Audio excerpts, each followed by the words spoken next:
Vuelta 2025. Welcome to the 80th edition of La Vuelta a España, starting in Italy this year for the very first time. In the absence of the defending champion Primož Roglič and the world champion Tadej Pogačar, all eyes are on Jonas Vingegaard.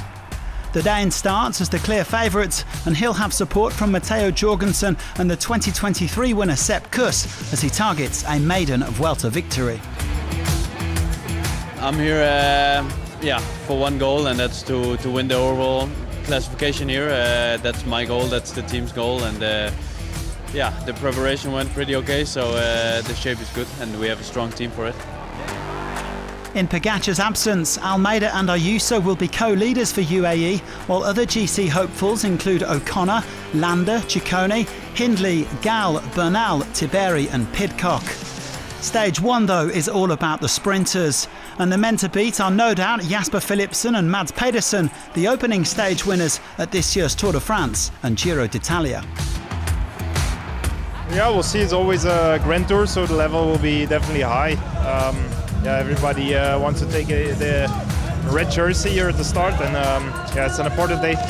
I think I said the other day at the presentation it would have been better with the climb closer to the finish line, but it's fine. You know, it's a chance of winning a stage and also getting a red jersey, so it's quite okay. This is only the 6th foreign start of La Vuelta, and we'll be staying in Italy until Tuesday. Stage 1 is nice and straightforward, with only one climb before the halfway point, sorry about that Mads, and then an intermediate bonus sprint. It is hard to see any outcome apart from a bunch sprint in Navarra.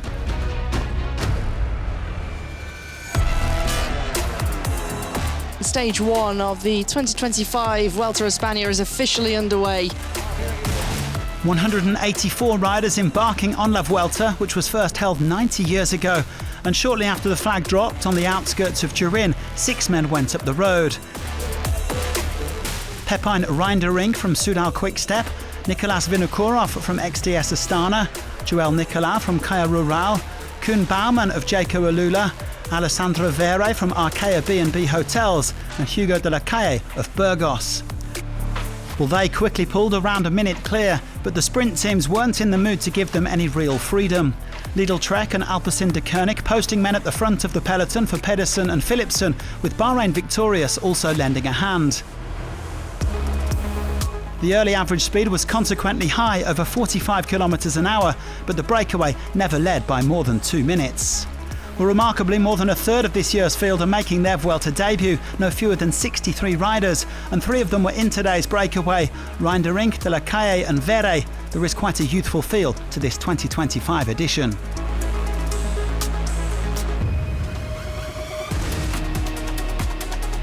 The day's only climb, La Serra, which also featured in this year's Giro, came with more than 120k still to ride.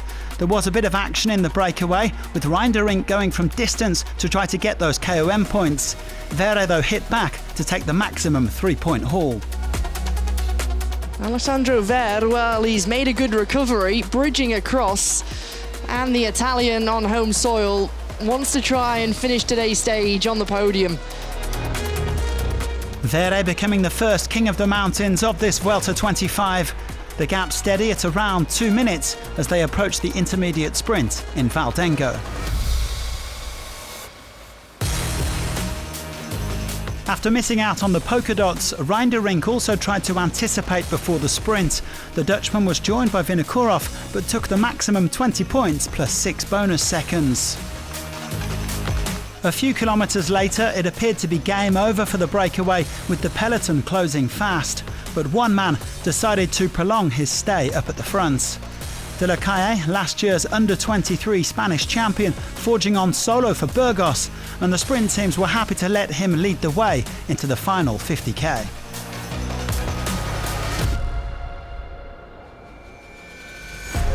The game of cat and mouse eventually came to an end with 38 kilometres to go.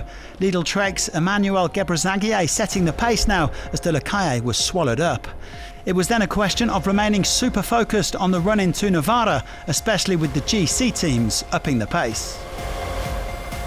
under the Flamme Rouge, and it's Pierre-André Cote who's on the front currently. Look at the way that he's completely emptying the tank here. Lotto are in the perfect position here. They go through this little pinch point here into the final, sitting third wheel. It's Elia Viviani. Ethan Vernon's there, as is Jake Stewart. A little bit further back is the trio from Alpecin-Deceuninck now. Alpecin-Deceuninck sitting here really good. They still have 2 guys in front of Jasper Philipsen, and they're starting it now. This is going to be a train that's going to be unstoppable. Jasper Philipsen with the ideal position to go for the sprint. Viviani is on the wheel, and at the moment Little Track trying to come from behind. It's already Mads Pedersen having to move up by himself. Pedersen's got a lot of work to do. Maris Mikkels likewise. Right now is Jasper Philipsen who is in the hot seat, waiting, ready to pounce. Now it's Ethan Vernon who strikes early. Can Vernon get round Jasper Philipsen? Philipsen has the shorter line. He comes into the finish. No doubt, Jasper Philipsen wins his 4th stage here on Italian soil. What a perfect way for Philipsen to bounce back after his tour was cut short. The Belgian won the opener in Lille, only to crash out with a broken collarbone on stage 3. But he's back and on form, taking red for the first time after landing his 4th of Vuelta stage win. After my crash in the Tour, I was really disappointed to be out, and you worked really long for it, and it's been a major goal, and then it's a setback. You have to find new goals, and this was a nice goal, but I know we only had one chance because there's not many opportunities for a sprinter like me this Vuelta, so it will be tough. Philipsen taking his 4th win of the season ahead of Ethan Vernon and Alois Aular, followed by Elia Viviani and Ivan Garcia Cortina. Pedersen was finally 14th. Philipsen leads the GC by 4 seconds from Vernon, while Reindering and Vinokourov are both inside the top 5 thanks to the time bonuses they took at the intermediate sprints. Philipsen also on top in the points classification, taking 50 for his win, although he will lend the green jersey to Reindering tomorrow. Vere is the early king of the mountains. He'll be taking the polka dot jersey up Limonte Piemonte tomorrow for the race's first summit finish. And Vernon will be in the white jersey as the best young rider ahead of Reindering and Vinokourov. Do join us again on Sunday for a first GC skirmish on the slopes of Limonte Piemonte, and thanks for watching.